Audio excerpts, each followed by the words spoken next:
جب دنیا کی دو سب سے بڑی طاقتیں امریکہ اور چین آمنے سامنے بیٹھتی ہیں تو یہ صرف ایک تاریخی ملاقات نہیں ہوتی بلکہ پوری عالمی سیاست کے توازن کو بدلنے والا لمحہ ہوتا ہے۔ یہی وجہ ہے کہ ٹرمپ کا چین کا دورہ اور شی جن پنگ کے ساتھ ان کی اس ملاقات نے پوری دنیا کا دھیان اپنی طرف کھینچ لیا۔ ایک ایسی ملاقات جس میں اتفاق بھی تھا اور اختلاف بھی، اور جہاں علامتی اشاروں نے حقیقت کے بڑے سوالات کو جنم دیا ہے۔ السلام علیکم، میں ہوں ذیشان بشیر اور آپ دیکھ رہے ہیں سنو ایکسپلینز۔ ٹرمپ کا یہ دورہ چین دارالحکومت بیجنگ میں 13 سے 15 مئی تک جاری رہا اور یہ تقریباً 9 سال کے بعد کسی امریکی صدر کا چینی دارالحکومت کا پہلا باقاعدہ سرکاری دورہ تھا۔ اسی وجہ سے اسے عالمی سیاست میں بہت اہمیت دی گئی۔ منظر عام پر آنے والی تصاویر میں سب سے زیادہ بات ژونگ نن ہائی کمپاؤنڈ کی تھی، جو خصوصی اور سخت سیکیورٹی والا مقام ہے، جہاں چینی رہنماؤں کے دفتر اور رہائش گاہ دونوں موجود ہیں۔ یہ چین کے سیاسی طاقت کے مرکز کی علامت ہے، جسے عام طور پر چین کا وائٹ ہاؤس سمجھا جاتا ہے۔ ٹرمپ اور شی جن پنگ نے اس کمپاؤنڈ میں مشترکہ طور پر ایک گارڈن واک کی، جہاں ٹرمپ نے سب سے خوبصورت گلاب کی تعریف کی اور شی نے وعدہ کیا کہ وہ اس گلابوں کے بیج امریکہ بھیجے گا تاکہ وہ اپنے وائٹ ہاؤس میں اس کو لگا سکیں۔ یوں ایک معنی خیز اور دوستانہ لمحہ بھی اس اجلاس کا حصہ رہا، جسے عالمی میڈیا نے بڑی توجہ سے دکھایا۔ اگرچہ شکل میں یہ خوشگوار دورہ تھا، لیکن اصل مذاکرات اور ڈسکشنز کہیں زیادہ سنجیدہ موضوعات پر ہوئیں اور وہ صرف تصویریں یا رسمی تقریبات نہیں تھیں۔ ٹرمپ نے اعلان کیا کہ انہوں نے اس دورے میں شاندار تجارتی معاہدے کیے ہیں جن سے امریکہ اور چین دونوں کو فائدہ ہوگا۔ خاص طور پر زرعی مصنوعات، بوئنگ طیاروں، تیل کی خریداری اور دیگر شعبوں میں وعدے سامنے آئے ہیں۔ انہوں نے کہا کہ ان معاہدوں سے امریکی مزدوروں کو ملازمتیں ملیں گی اور امریکی معیشت کو بھی فروغ ملے گا۔ اسی دوران ٹرمپ نے یہ بھی کہا کہ انہیں اور شی جن پنگ نے ایران کے خلاف جنگ کے ختم ہونے کے طریقوں پر بات کی ہے اور دونوں اسے ختم کرنا چاہتے ہیں۔ ساتھ ہی آبنائے ہرمز کو کھلا رکھنے پر بھی اتفاق ہوا، جو عالمی توانائی کی ترسیل کے لیے سب سے اہم ہے۔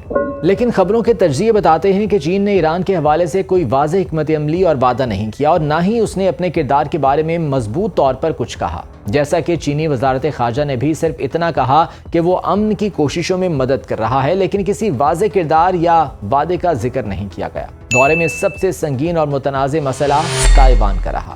چینی صدر شی جن پنگ نے ٹرمپ کو واضح طور پر انتباہ کیا کہ اگر تائیوان کے معاملے کو غلط طریقے سے سنبھالا گیا تو دونوں طاقتیں تصادم یا ٹکراؤ تک پہنچ سکتی ہیں، اور یہی وہ نقطہ تھا جہاں دونوں ممالک کے مفادات بہت بڑی حد تک مختلف نظر آئے اور اسے عالمی تجزیہ کاروں نے ایک عدم اتفاق قرار دیا۔ اسی طرح تجارت کے معاملات میں بھی خواہشات تو بیان کی گئیں اور رسمی معاہدوں کا ذکر بھی ہوا، لیکن تفصیلی، ٹھوس اور طویل مدتی فریم ورک ابھی سامنے نہیں آ سکا۔ مارکیٹ میں عمومی رد عمل یہ رہا کہ رعایت یا معاہدوں کا اعلان ہوا، مگر اصل معاہدوں کی تفصیل محدود اور غیر واضح ہے۔ دورے کے اختتام پر شی جن پنگ نے کہا کہ انہوں نے امریکہ چین تعلقات کے لیے ایک نیا باہمی فریم ورک طے کرنے کی بات کی ہے، جس کا مقصد اسٹریٹجک استحکام اور تعمیری قیام رکھنا ہے۔ انہوں نے ان معاملات پر بھی زور دیا کہ دونوں ممالک کو مواصلات اور تعاون کو بڑھانا چاہیے تاکہ عالمی اور علاقائی مسائل کو بہتر طریقے سے حل کیا جا سکے۔ ٹرمپ نے بھی دورے کے اختتام پر کہا کہ یہ دورہ ناقابل یقین رہا اور اس سے متعدد اہم معاملات پر کچھ اختلافات حل ہوئے ہیں۔ انہوں نے چینی صدر کو واشنگٹن میں ستمبر میں آنے کی دعوت دی، جو ایک آئندہ مرحلے کے طور پر دیکھا جا رہا ہے۔ اسی دعوت کو عالمی تجزیہ کار دونوں طاقتوں کے تعلقات کو نئے سرے سے منظم کرنے کی کوشش کے طور پر پیش کر رہے ہیں۔ لیکن یہاں یہ یاد رکھنا ضروری ہے کہ دورے کے دوران رسمی طور پر بہت سی شاندار تصویریں، اشائیے اور دوستانہ لمحات سامنے آئے، لیکن تفصیلی سفارتی دستاویزات یا طویل المدتی معاہدے ابھی منظر عام پر نہیں آئے ہیں۔ اسی لیے عالمی مبصرین کہتے ہیں کہ یہ دورہ زیادہ تر علامات اور تعلقات کے نئے سرے سے بیانیے کے لیے تھا، جبکہ حقیقی اختلافات اب بھی موجود ہیں۔ پاکستان کے نقطہ نظر سے بھی اس دورے کی اہمیت اس لیے بڑھ جاتی ہے کہ علاقائی سیکیورٹی، توانائی کے راستے اور امن کی کوششوں میں چین اور امریکہ دونوں کی پالیسیاں براہ راست اثر ڈالتی ہیں۔ پاکستان نے عرب خطے میں مذاکرات، ایران سمیت مختلف ممالک کے ساتھ سفارتی پلیٹ فارم تیار کرنے کے لیے اپنی کوششیں کی ہیں، اور اسی پس منظر میں کسی بھی بڑی عالمی طاقتوں کے مذاکرات کے نتائج کا اثر پاکستان کی خارجہ پالیسی اور علاقائی استحکام پر پڑ سکتا ہے۔